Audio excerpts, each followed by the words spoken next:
So something you may not all know is that for a very long time, I am been pretty darn sure that I am at least have some aspects of autism. And since it was my birthday pretty recently, my sister got me a book, Thinking in Pictures by Temple Grandin, who is an autistic person who works in the food industry a lot, but she also advocates for autistic people and just talks about it a lot. Well, in one section of this book, she talks about the three types of thought that people typically have, especially to a high degree in autistic people. And so, I wanted to ask you guys which of these three types of thought you think you are. And a lot of times, regular people will be more of a mix of these than a single one altogether. So, if you're a mix of these, let me know which ones you think you're a mix of.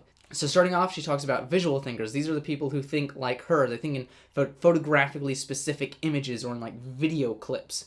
I think in video clips a lot. So once a certain thing has happened, I now have a memory inside of my head that is 3D. I can move the camera all around in that space and recall it. I can somewhat think in images, but I think in a video camera a lot more.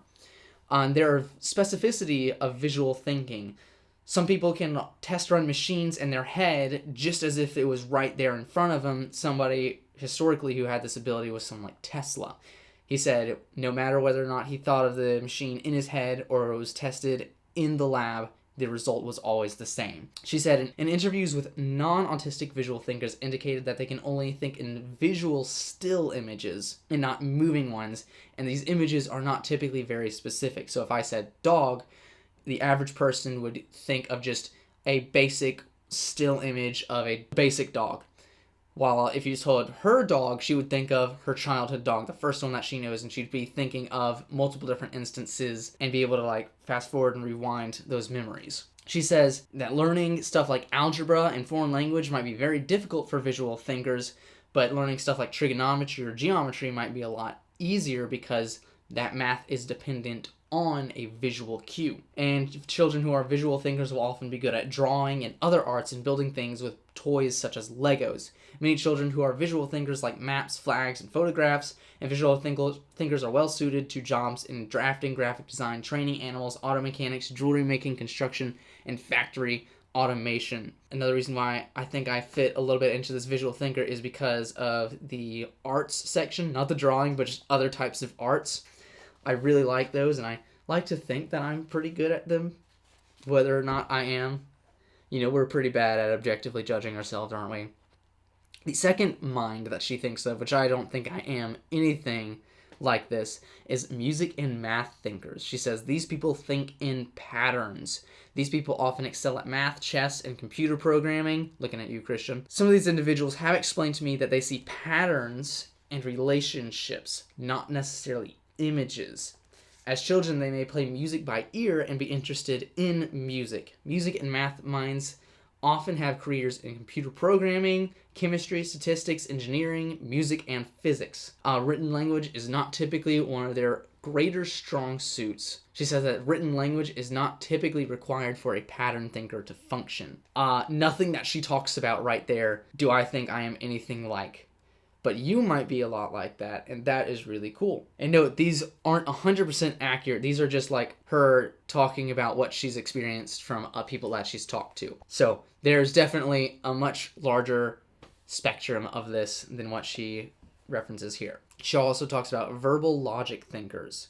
They think in word details. I think I am also partially a verbal logic thinker. They often love history. I love history. Foreign languages, not so much. Weather statistics, what? And stock market reports. Not quite sure about the last two, weather statistics and stock market reports. Neither of those super interesting to me, and not sure why it's verbal either, because I would think of those more as patterns, but sure, okay.